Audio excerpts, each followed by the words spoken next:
Alright, people, so welcome back to the Kaiba Show. This week we'll be talking about the ever expanding Conjuring universe with Annabelle Comes Home. So let's get it.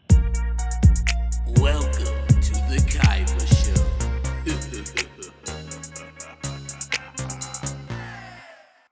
Alright, people, so Annabelle Comes Home is starring Vera Farmiga, Patrick Wilson, and McKenna Grace, and is directed by Gary Duberman. And basically, the premise of this movie, we have the Warrens. They finally get their hands on the Annabelle doll, and they decide to bring it back to their house to keep it in a safe place, out of the hands of people, because, this thing is evil, basically. And they have to go away for a couple of days so they get a babysitter to watch after their daughter.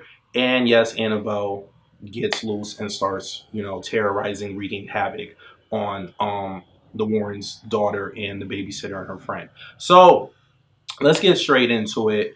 Um, for the most part, Annabelle Comes Home is okay. So technically, this is a trilogy now because it's a third movie in the Annabelle series, and it's another spin-off. So this is the ever expanding Conjuring universe that we're talking about right now. So Annabelle is part of that universe. And when it comes to the three Annabelle movies, this one was a little disappointing. I like Annabelle Creations a little bit better. The acting was pretty good.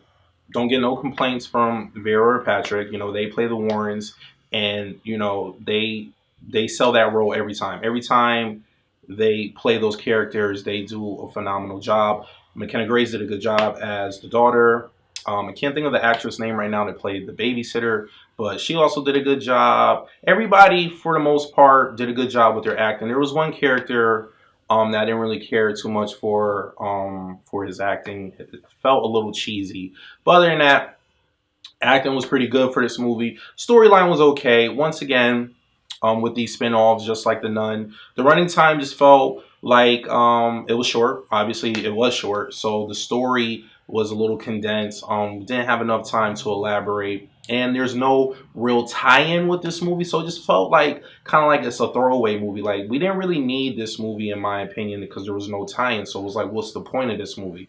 Oh, I get it. The studios, they did this movie to make money, to keep the universe expanding so that we don't lose interest in the universe, because they're probably still in pre-production on Conjuring 3. That's the movie I think people that are fans of the Conjuring universe, I think that's what we're waiting on. We're waiting on Conjuring 3. At least I am.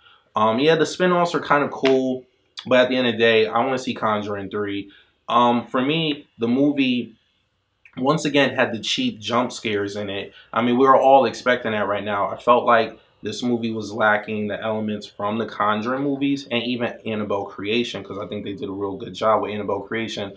Um, at the end of the day, we want to see the possessions, the demonic possessions, and the movie had like a cheap one that didn't really satisfy us as the audience, and it wasn't on the level as the possessions in Annabelle Creation or even in Conjure movies. That's what really puts fear in people's hearts, or those type of scenes. Yeah, the jump scares are cool. I mean, if you're into the jump scares and that's what it takes to scare you when you go see a horror movie, I just need a little bit more than that. Like, we all know when the scene is being set up, the loud music is coming. Like, we're used to that. So I just feel like this movie was lacking some of the elements that made The Conjuring and Conjuring 2 and even Annabelle Creation, to be a successful horror movie where it really puts that fear in your heart. And I never really had that fear in my heart with this movie.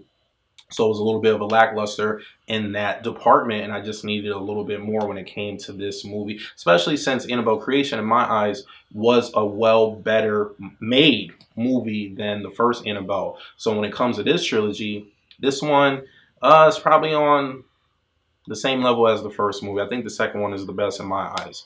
So with that being said, on the Kaiba scale of 1 to 10,